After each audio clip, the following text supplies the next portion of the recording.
the loving relationship and the quality of life in the here and now is what matters much more than how things turn out down the road. It's funny that kids are the only group of people that we talk about in this way. It's like an instrumentalist way of speaking about them.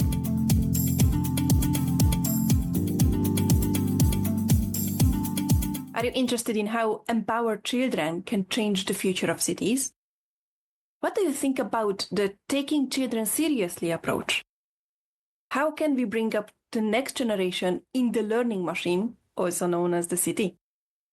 Stay tuned for answers from Aaron Stupple and Logan Chipkin.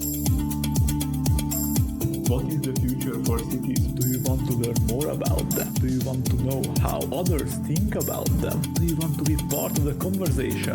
Then this is the right place. Welcome to What is the Future for Cities podcast. Today I will interview Aaron Stupple, physician and author of The Sovereign Child, and Logan Chipkin, president of Conjecture Institute and junior author of The Sovereign Child. We will talk about their vision for the future of cities, the city as a learning machine, children's opportunities to network, protests, and many more. So let's start with a proper introduction. Aaron Stupple is a practicing physician and father of 5 in Western Massachusetts. He has been promoting critical rationalism and the work of Karl Popper and Deutsch since 2019 in the form of online community building, a web magazine, and RedFest, the annual in-person conference in Philadelphia. He currently explores novel telehealth solutions and champions non-coercive parenting inspired by Popper and Deutsch's philosophy. Logan Chipkin, president of Conjecture Institute, is a Philadelphia-based writer and editor, passionate about economics, physics, philosophy, and history. He creates educational content for a Bitcoin startup and develops innovative science funding methods. As managing editor of the liberty-focused nonprofit, he's published in Physics World, Gizmodo, Bitcoin Magazine, and more, and authored the fantasy novel Windfall. He collaborates with physicists, edits science works, hosts RedFest, and co-founded Conjecture Institute. The Sovereign Child, a book authored by Aaron Stupple and edited and junior authored by Logan Chipkin, advocates for the taking children seriously philosophy, asserting that children, like adults, should have the freedom to make their own choices without parental limits, as their reasoning and emotions function similarly. Drawing from his experience as a father of 5, Aaron critiques the harms of rule enforcement and explores surprising alternatives that prioritize respecting children's reasons as equally valid. And with that, Aaron and Logan, welcome to the podcast. Thank you so much for joining the podcast. It's such an interesting connection between the future of cities and your expertise. So I'm very excited and very curious that we'll come out of this conversation. And let's jump right into the first question. What does the future of cities mean to you? And Aaron, may I ask you to start? Yeah, the future of cities, I guess in the context of this book and topic of freedom maximizing parenting, the question of how to do that in cities is a constant one. And as we'll probably talk about, we're not super thrilled with schooling or schools. And so when you're looking at the prospects for unschooling, it becomes a very interesting question of where to do it, how to do it. A lot of times people think about homeschooling as just recreating school in the home. But really, when you free kids from school, then the options for what to do during the day explode. And the city, the town, the place you live in becomes relevant to a kid and to a family in a way that is very different. In the future, I think, I certainly hope that school is less of a feature and cities get used more by kids and by families. When I was a kid, I grew up in a small town in upstate New York, very rural, but the town was, I don't say off limits, but it's off limits for kids. You'd get chaperoned through it with your parents for various activities, but it wasn't really mine. And I can imagine for unschooled kids, the town or the city becomes something that you use and something that you do on a daily basis and something that you utilize and encounter the problems of life from an early age. And I think that is a really exciting idea that cities might be transformed by a different relationship with young people. let's explore these opportunities based on the city what you just described, because it will be a good background for unschooled kids to explore, and that it would be transformed. The future of cities will be transformed because of that. So I'm curious, what kind of visions do you see with unschooled kids? Just really quickly, I took my kids to McDonald's, and they're young. They're like 7 years old, 5 years old, 3 years old. And my 5-year-old is really into robots right now, and he wants to build a robot and wants to buy robots. And I told him that McDonald's is like a robot, right? You make your inputs and it spits out a hamburger. And obviously, there's people managing it, but you can think of McDonald's as this machine that gives you what you want if you know how to operate it. And I give him the credit card as almost like a key. And obviously, you got to speak your requests and whatnot. And it's really exciting because he can think of McDonald's as something that he can use. He has agency, right? It's just a completely different way of interacting with stuff, to think that you're in charge, you are exercising your will as a kid, and you are using all these people and all the machinery behind the counter to produce your French fries and your Happy Meal. It's like a learning machine, where the two of us here are big fans of David Deutsch. And David Deutsch has an essay in Taking Children Seriously website about, is it possible to build a school or even building a location, an institution that can educate kids in a completely non-coercive way? And it's a really fascinating thought experiment. And his conclusion is no, because if you look at even the most engaging things for kids, like movie theaters or amusement parks, those can't work all day long, 7 days a week. They're only effective for a couple hours. And eventually a kid gets bored even of an amusement park. The range of their curiosity and interests can't even be captured wholly by fun parks. I'm sure they can spend a lot of time there, but eventually they're going to run out of interest for kids. And so really, what next, right? Once the kid's bored with the amusement park and the movie theater and the mall, right? What next? And the answer is really everything else in the city. And the whole city becomes the school, in a way, becomes the totally voluntary. If you're going to have a totally voluntary, non-coercive education, it's going to have to be the whole world, and the city being the kind of direct manifestation of that. I think it's a fascinating idea. It goes two ways, right? It's not just what it's like for kids, but what is it like for adults who are treating their places of business and other institutions. Kids are treating that as their education, as their learning machine. How much fun is that? How interesting? What kind of unique opportunities show up? Coming back to David Deutsch, I'm also a fan, so we can say that all right. three of us is There we go. a fan. Also, coming back to what you mentioned, Aaron, about teaching the kids that they can use the keys, operate the machinery, or operate the city itself. I am completely for that, because I believe that many of the problems we face in cities is because designers, for example, myself, architects and urban planners and engineers, taught people that this is what you get, be happy with it, without any feedback, without any opportunity for people to say that, what if I'm not?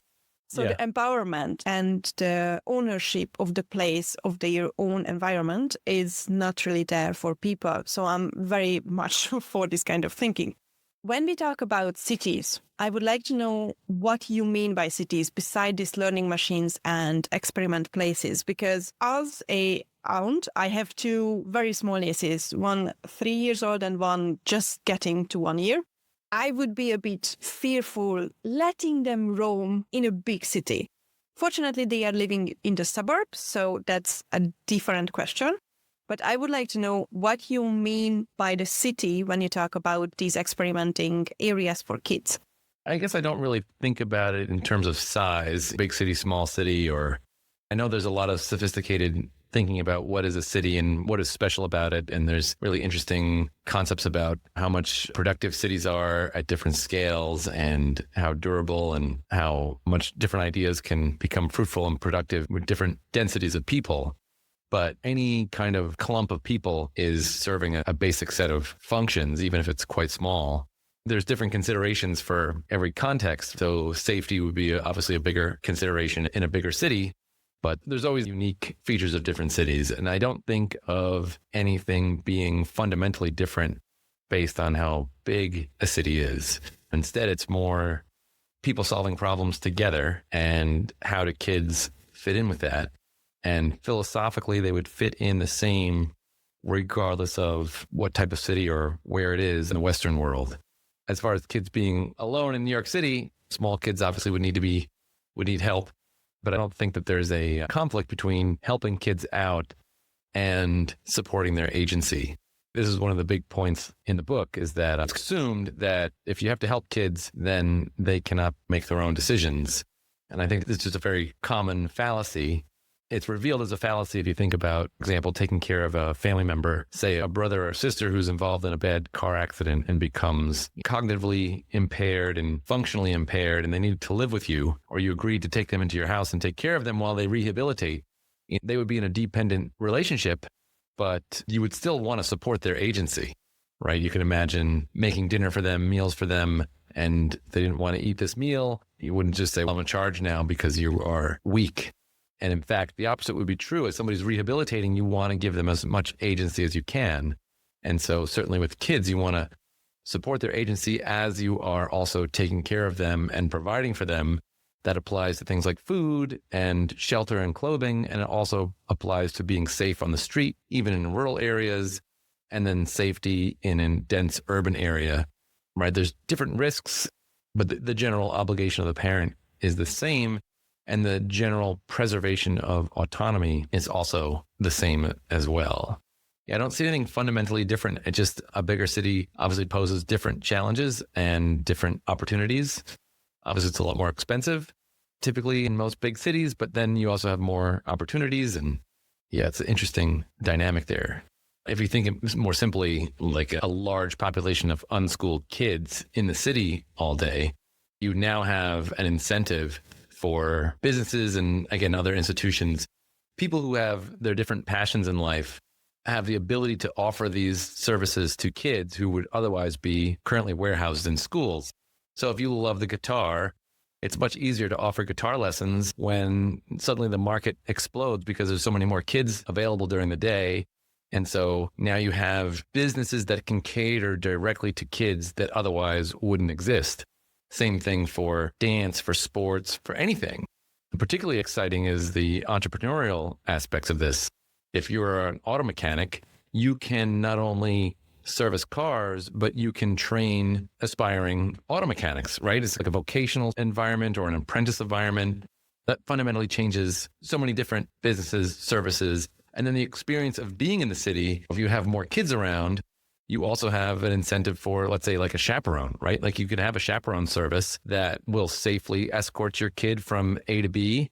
McDonald's, if McDonald's has more kids using their restaurant during the day, they would have an incentive to make sure parents are at ease that their kids are safe while they're in the restaurant.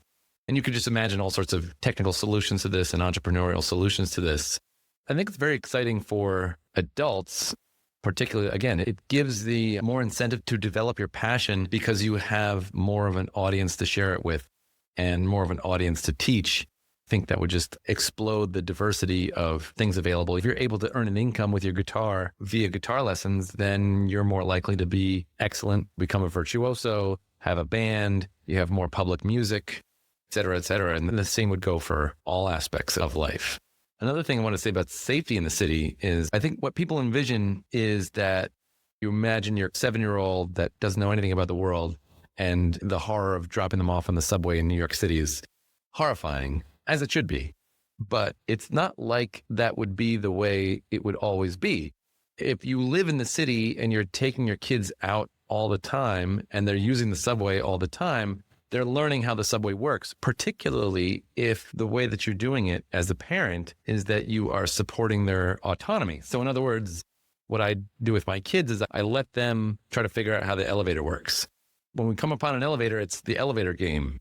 And can you figure out how this thing works? Instead of me pushing the buttons or no, don't do this, I just sit back and see if they can find our hotel room.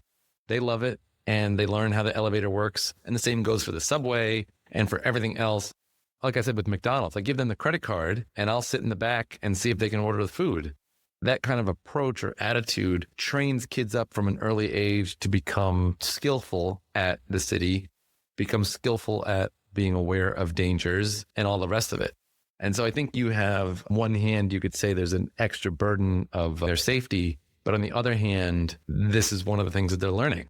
And it's a gigantic learning machine. Like the number of things to learn just absolutely explodes, and it's fun.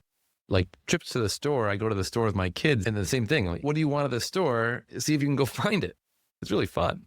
And the adults love interacting with them. They just think it's so cool when the kid's trying to check out and handling the money. It's all there. That's what I think about safety in the city. I think sometimes we think of cities as more for adults and not so much for kids. I guess the extreme case might be New York, but it's a self-fulfilling prophecy.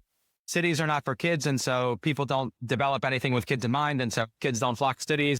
And yet, think about how much richer cities would be. People talk about diversity. This would be actual diversity. You'd have a new demographic full of people who are new to experiencing not just cities, but the world. And they're able to seamlessly interact with the adult people in the city and with the rest of the city itself. And like Aaron was saying, I think sometimes people think of kids only as consumers. And again, that's because we don't apply taking children seriously. But think about just like adults, sometimes they consume, sometimes they produce, sometimes they're doing both at the same time. You could easily have the same thing with kids in the city. They spend the morning apprenticing with, like Aaron was saying, with a guitarist or whatever. And then they spend a night doing entertainment with their friends, consuming entertainment. Just like adults do. It would add a lot of flavor and real diversity. I'm getting excited talking about it. It's very interesting. We had a book club and we read The Hail Mary Project from Andy Weir. It's about how a human establishes a connection with an alien. And while we were talking about it, we had a friend who just had his first baby. And it was very interesting how he was talking about how the baby is learning life while the alien was similarly learning how to interact with the person. So it's also a fascinating experiment to think about how we would establish connections with outsiders from humanity. I wanted to clarify something. So if it's beneficial for the kids, if it's beneficial for the adults, why aren't we utilizing taking children seriously more? Yes, I just saw this question. Someone asked either me or Aaron the other day. And you could say this about any of our best ideas. You could say, if it's so good, why isn't it popular? Even the ideas that are good and popular now were not so when they were often first discovered. The basic answer simply is that actually this connects to Popper's epistemology. We don't acquire ideas by just hearing them mechanically and then mechanically selecting whichever one is objectively the best by some criterion that's out there in the world. We creatively guess what other people are trying to say. We create our own version of that and then accept it or reject it in light of all the other ideas in our minds, which includes criteria by which we select for ideas. Anyway, all this to say is that, as David Deutsch has, I think, once said, the truth is hard to come by. People say the same thing about, for example, anarcho-capitalism, something I'm quite passionate about. Oh, if it's so true, why isn't every government small? It's a similar thing. So that's the basic answer. And then the particular answers with respect to any idea will differ. And maybe Aaron can speak to that. But that would be the basic idea, simply that the truth is hard to come by. It's so funny because the same people who throw this at us, they know a million examples in history, most of them. Galileo is the classic example. I think Giordano Bruno was burned at the stake for saying, I think that the Earth was not the only planet in the universe, something like that, or the sun was not the only star. Darwin was nervous about publishing his ideas and he required his own pit bull, I think, to spread. The founder of the atom, I don't know if he killed himself because his ideas were rejected, but his ideas were rejected. This has happened countless times. When someone says, why isn't this idea popular? That is not an argument. Do better, people. Other point you made about this, Logan, is that cultures can make mistakes. Cultures can get some things right and some things wrong. A lot of people will say about schooling, every advanced industrial society has schooling. Compulsory schooling can't be bad because it correlates with progress in all these regions, all these countries and domains. But they can all make the same mistake. And I should know the history of schooling better than I do, but there's this Prussian history argument that the Prussians wanted to make sure that the state was supported by the people, and they developed the idea of basically warehousing kids and propagandizing them and indoctrinating them. And lo and behold, that mistake took. It's a pretty effective mistake, or you would call it an anti-rational meme complex. As Logan's saying, mistakes happen all the time. And this is another just general critique of Deutsch and Popper, is that they'll say that, oh, you guys say that progress is inevitable, which is absolutely not what they're saying. They're saying that it's vulnerable. It's precious and rare, and backsliding is always possible and has happened on countless occasions. I love the image of fall of Rome, right? How many people were living in the ruins of ancient Rome? They easily could have said, Rome was such a great idea, then how come it collapsed, right? If all this organization and these great achievements were really so great, they would persist. But the barbarians can always get you from without and from within. But then I would say, more profound or surprising, or I'd say in some ways fun answer to this question is that the way that we treat children, it's actually unsurprising that it is a lagging feature of progress. It's actually unsurprising that children would be one of the later things that we would discover that we are confused about. It's always interesting, right? That astronomy was like the first science. How come we made so much progress with the things that are so far away? And it takes so much longer to understand the human body, for example, the immune system. Why do we figure out, why is Bruno getting burned at the stake, but we still can't figure out the germ theory of disease? And Deutsch's answer to this is so fascinating. Static societies need to perpetuate through children. Children are the key feature in order for societies to remain unchanged generation after generation. You've got to make sure that the kids are carrying on the static ideas, the static memes. And so indoctrinating kids and society at large about what kids are and why they need to be, not why in a rational sense, but why in a kind of taboo sense.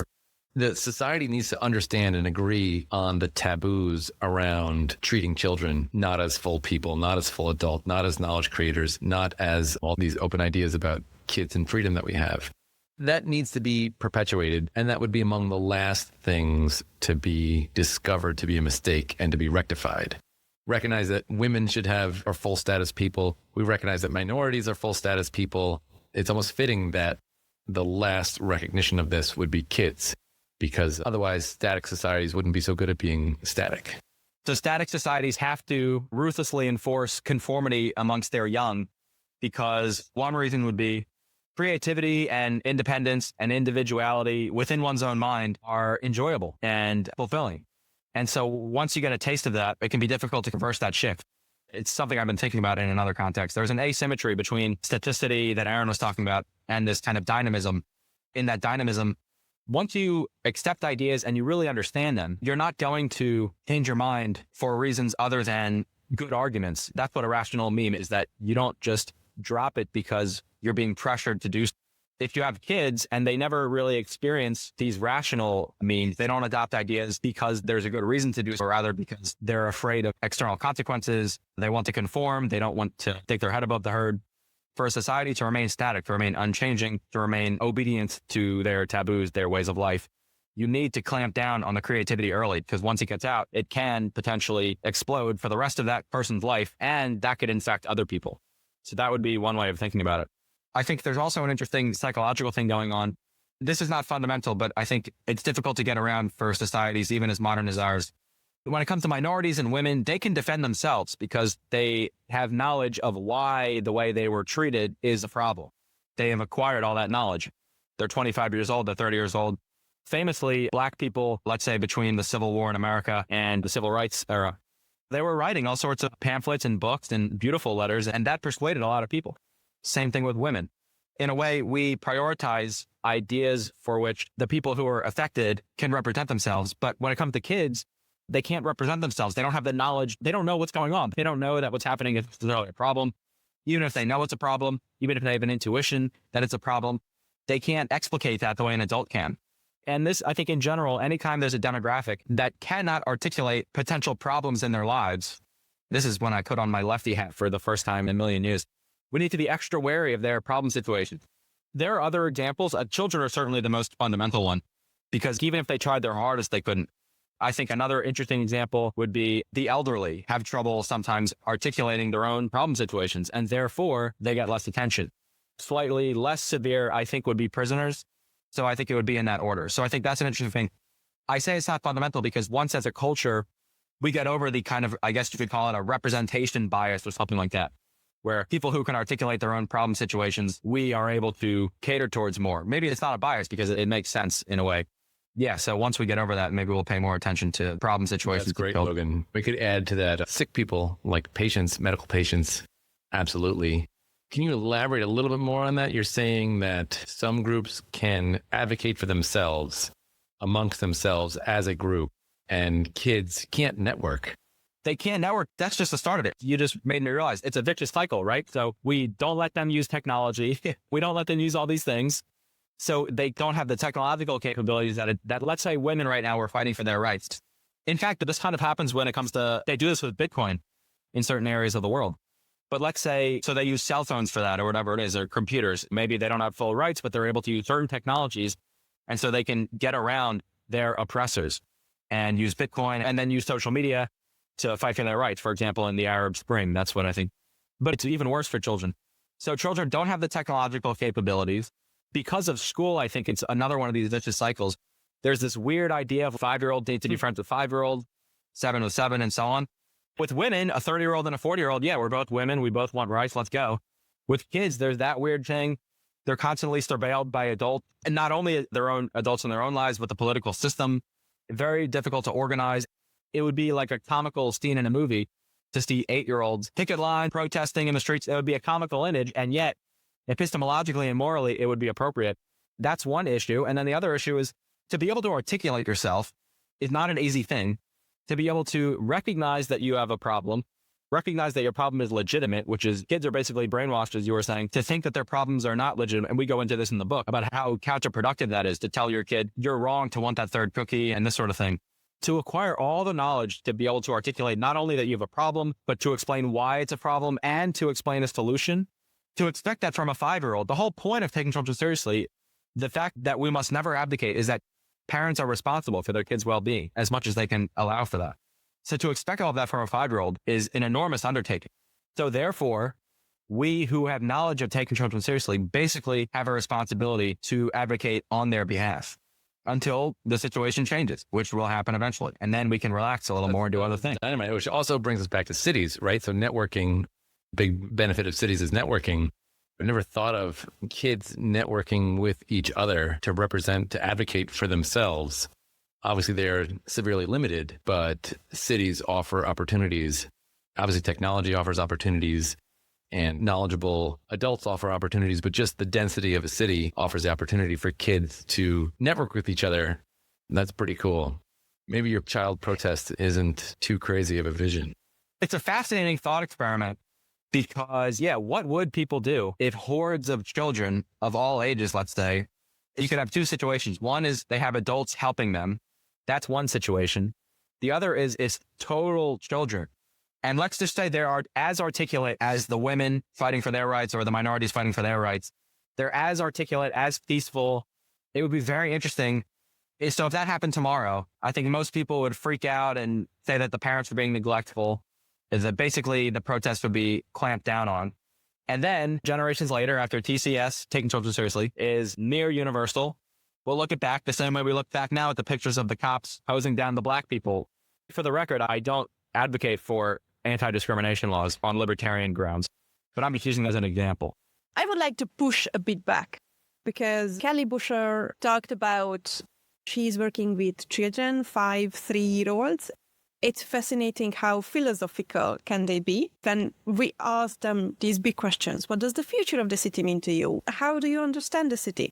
So they might not speak with big words, but they can express themselves very articulately if we give them the opportunity. And also, I think that in the last few years, technology gave them the opportunity to do these kind of networks. I don't know whether you have heard of the climate protests.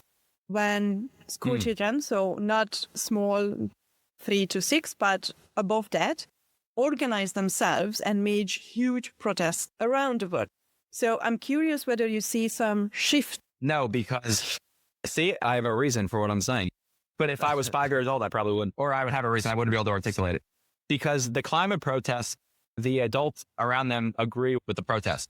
That's not the same thing. If they were advocating for their own rights, and what that really meant, assuming the parents disagreed with that would be the interesting case. In other words, are the adults actually happy that the children are expressing themselves, or are they just happy that the children are advocating for the same ideology that they're advocating? Certainly they're being used as props, or children are often used as props, and that's no good.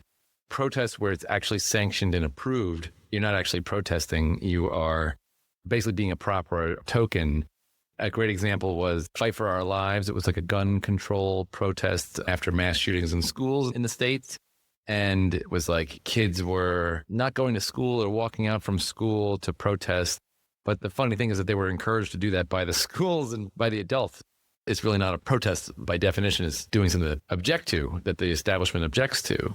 That said, I love when Logan gets fanciful because it's so rare. But yeah, I think kids don't have wisdom. There's a simple argument that kids are wise and we should listen to the children and they have this kind of special wisdom that we can learn from. In general, I reject that. I think it's more important to understand that kids are ignorant and to treat them as ignorant and then recognize the adult's role as helping the ignorant become not ignorant, learned, or whatever you'd call it, intelligent, knowledgeable. That gets used by protest movements and political movements all the time. Obviously, Greta Thunberg for the climate change issue, just because she was young, she was given a pass.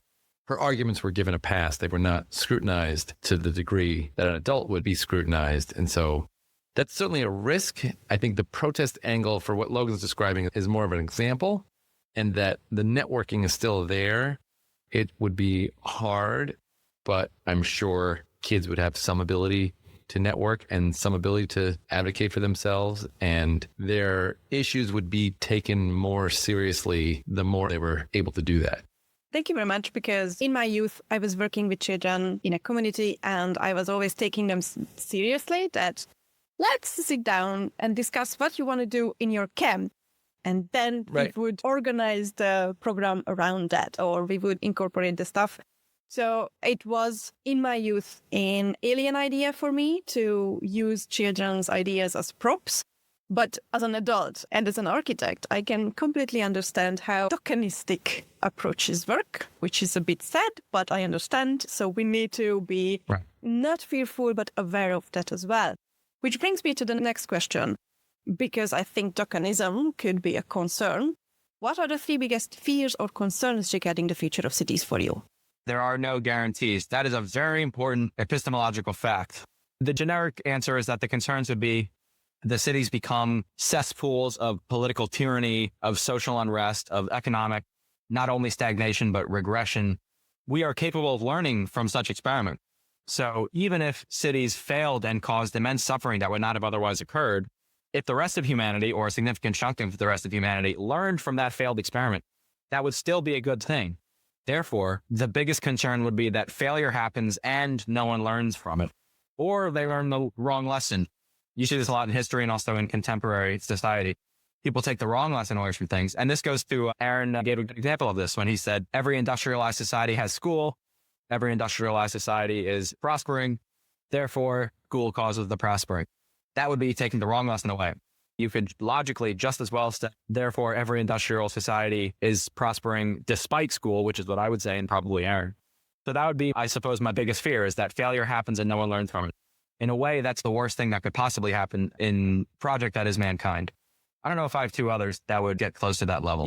Yeah, I'll just go. Maybe I could trigger some for you. A simple thing that makes me worried about cities is cost and expense. Every time I travel to the city now, especially with my kids, I just get chest pain thinking about how cramped space is, how confined life seems to be. And I wonder if things are worse now in that regard than in the past. Was it better to be a kid in the city in the 50s than it is today in the 2020s?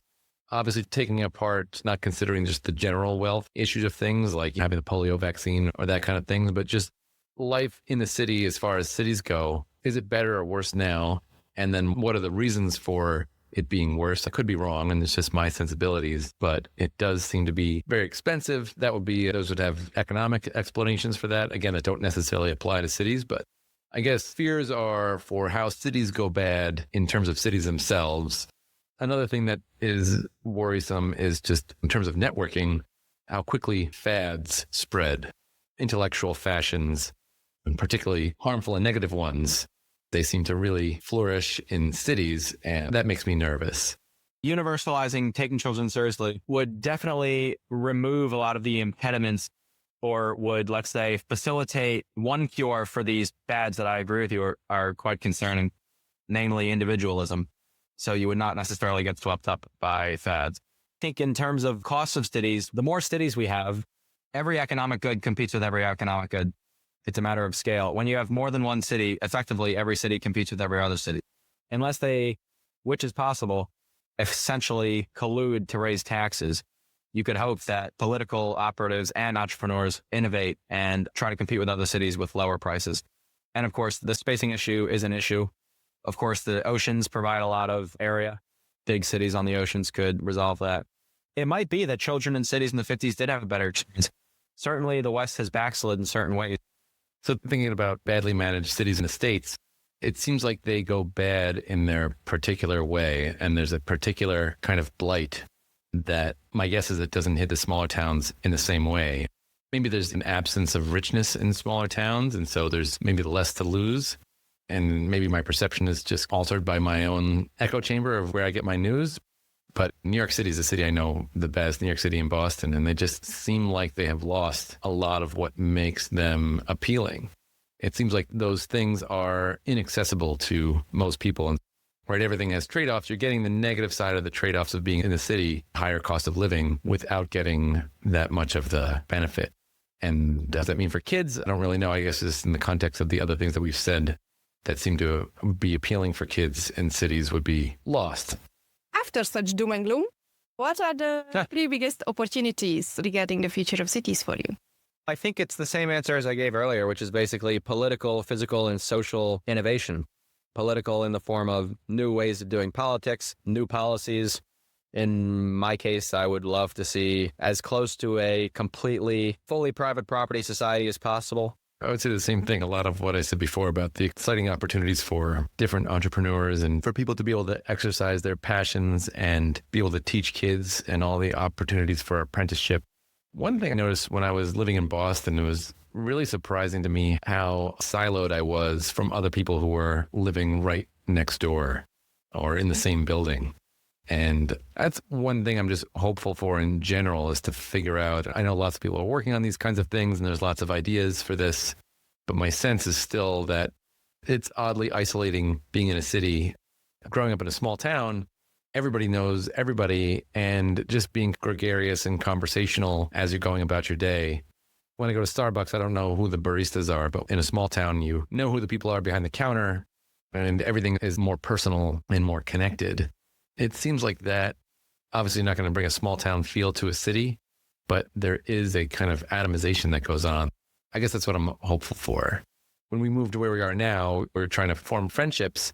And I've noticed this other trend, obviously, that I don't really form new friendships. I'm in my 40s and all my friends are from early on in life. There's a great Seinfeld bit at the beginning of one of the shows where it's, oh, kids playing in front of your house, that's my new friend. You form friends all the time. Forming friendship in adulthood is harder than I thought it would be. The argument is that with your kids, you'll form friends when your kids are interacting with other kids and you're interacting with their parents. But that still is a little tricky. That hasn't been as fruitful as I'd hoped. Of course, I don't have my kids in a lot of clubs and whatnot, and they're not in school and not doing all the school activities. There's that. But maybe in this kind of unschooled vision of future cities, it would be easier for kids to interact with each other and for parents to interact and form friendships and have a richer social life when kids are having a richer social life. As Logan was talking about, keeping kids stratified by age is so crazy. It's just got to be so stultifying. Obviously, the difference between a 3-year-old and a 5-year-old is one thing. You've got like 12-year-olds and 14-year-olds that are still stratified. There's so much more richness available when the ages can mix. And when kids can self-select, right? When they're not forced to all be in the same class or the same building at the same time and forced to be polite and told that you need to be kind. You have to be kind to everybody. And you're not allowing these organic relationships to form. Really good relationships form when you can opt out. You can maximize your time with this person and you don't have to deal with that person that you don't like. You don't have to deal with them at all. And the world has opened up across the ages. That would be another hope, is that kids could have a more rich social life. And that rich social life, obviously they're socialized now, but I would say socialized largely in a negative way. And it's not as authentic. So if you had a more rich social life among kids, then maybe you'd have a more rich social life among adults. Twitter is amazing, But I think of friend as in somebody just coming over to the house, being chummy. That's what I've described it as. It's just something so different. When I was obviously in college, I was chummy with lots of people. And I know adults who are friends who are like in and out of their lives constantly and effortlessly.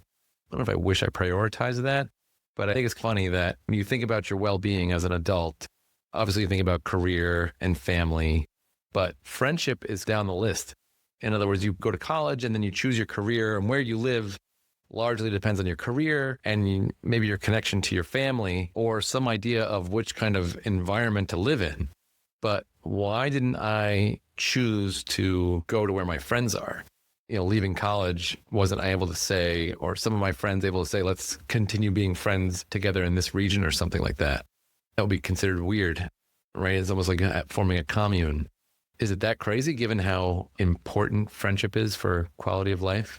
I could ask you for hours, but I want to be respectful of your time. And I could ask you about your interaction with technology and how you see it will be influencing the future of education and the future of children and thus the future of cities. That would be just a whole other conversation. But again, I want to be respectful of your time. So as we are getting to the end of our conversation, could you give me a few examples who you think were brought up in this kind of taking children seriously and are successful now? Because that would also alleviate some of the questions that, but those children who didn't have any regulation and rules around them, they are just at the bottom of society because they never learned how to interact. So could you give us some examples who were people like that? I don't really have any. Kind of two parts to this question. One part is to say the number of people I would say that are brought up with this philosophy is very small and would not really speak to the efficacy of it. But the other part of the question is that really to reject the premises of the question, that we think about how we interact with kids in terms of how they turn out. It's a dehumanizing way of thinking about another person. A humanistic way of thinking about it is, how do you interact with another person to build a strong, loving relationship, right? The loving relationship and the quality of life in the here and now is what matters much more than how things turn out down the road. It's funny that kids are the only group of people that we talk about in this way. It's like an instrumentalist way of speaking about them. What matters about how I treat you is dictated by what you're like when you're 20 years old. Most people would reject that and say, oh, no, I care about my kids' childhood and I want them to have a pleasant childhood and everything. But the question remains and persists, how is this all going to work out? It's just not the way to think about other people. What other people are knowledge creators. And the question is, how do I support you as a new, ignorant knowledge creator? Not how do I get you to be a certain way? That's up to you. Imagine if you in your 20s, somebody came along and said, for your own best interest, I'm really concerned about how your 30s are going to be. And I'm going to control things in your 20s in such a way as to maximize your 30s. You would rightly say, who are you to decide that you're just going to embark on this project altogether? Like, I'm happy being in control of my 20s myself. Thank you very much. And it's further ridiculous is how can somebody else know how my 20s should go? It presupposes that the adult is already living an enlightened life. People say this, they're like, I'm just worried about my kids' happiness and overall life satisfaction. We don't have the answers to happiness and satisfied life. Very famously, nobody knows how to do that. And the reason is because there are no recipes for this. That's a knowledge-creating, knowledge-generating process. There is no algorithm for discovery. So you have to discover your own happiness. It cannot be discovered for you, and it cannot be known, and it certainly cannot be forced. It is a contradiction. To force happiness is impossible. Just love Deutsch's example. What would be a test for disobedience? You can't test for these things. You can't force these things. And so I think we should have made a bigger point of this in the book.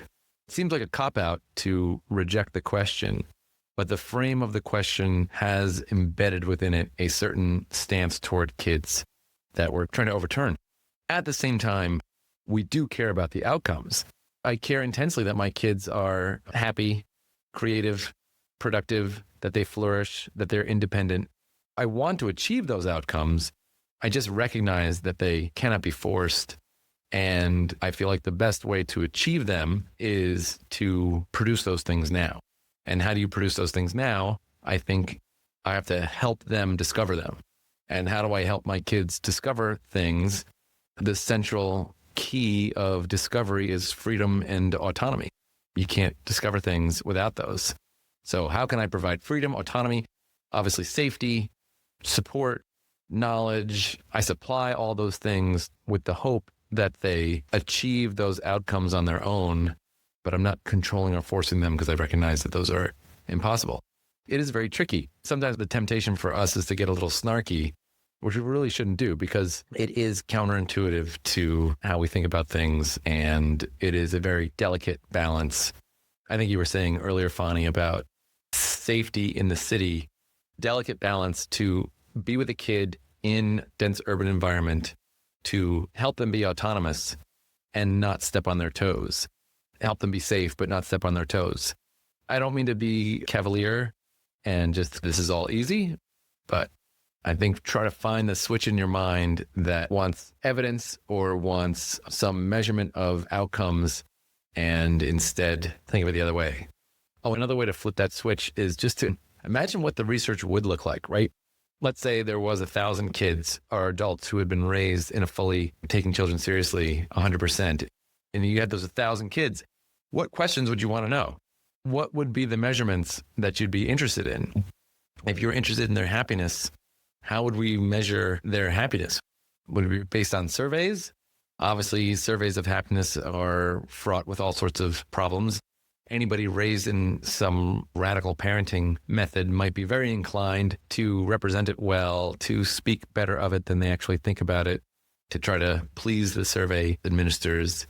If you would want to know about income, would you want to know about crime?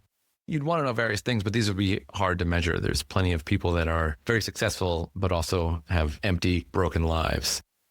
Lastly, we're making the arguments for women's liberation. We're making them according to human rights as people, not in terms of outcome.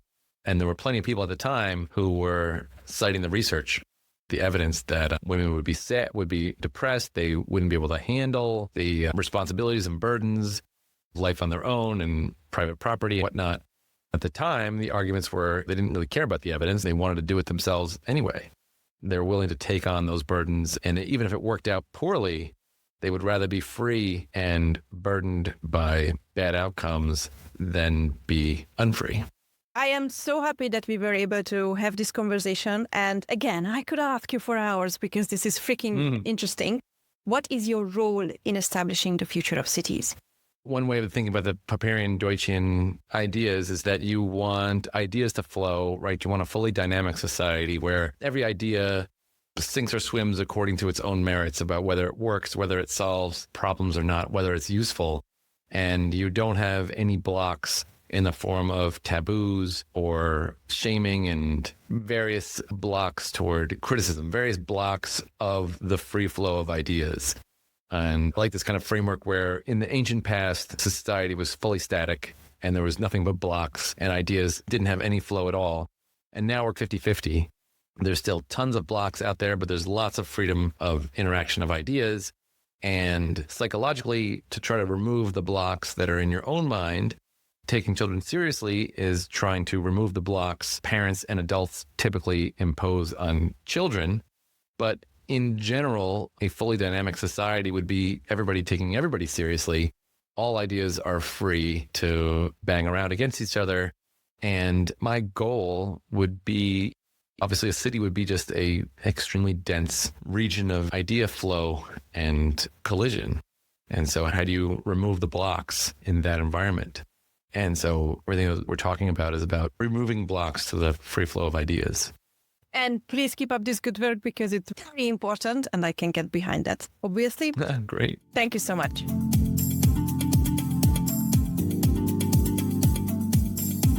It was really interesting to hear from Aaron and Logan about the ignorance of children and the parents' responsibility in helping them becoming less ignorant.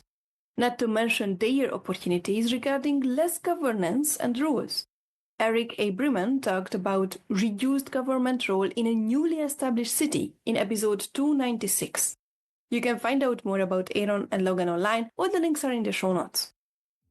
What was the most interesting part for you? What questions did arise regarding Aaron and Logan's approach to the future of cities? What have you learned from this interview? Let me know on Twitter at WTF4Cities or on the WTF4Cities.com website where the transcript and show notes are available. You can also subscribe on the website not to miss any new episodes and leave some feedback. I hope this was an interesting interview for you as well, and thanks for tuning in.